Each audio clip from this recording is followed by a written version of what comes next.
تمام، وانا سالتك قلت لك ايه التحريف، وقلت لي لو حاجه اتضافت على الكتاب فده تحريف، صح؟ يعني لو في حاجه نعم صح اتضافت على كلامك. الانجيل يبقى ده كده تحريف.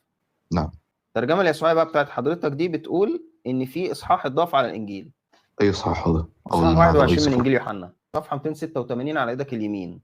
أشكر حضرتك. اقرا لي يا فندم. لابد من الاضافه ان العمل يبدو مع كل ذلك ناقصا، فبعض اللحامات غير محكمه وتبدو بعض الفقرات غير متصله بسياق الكلام، مثل من 3:13 ل 3:21، وبعد كده من 31 ل 36 1:15. يجري كل شيء وكأن المؤلف لم يشعر قط بأنه وصل إلى النهاية، وفي ذلك تعليل في الفقرات من قلة ترتيب.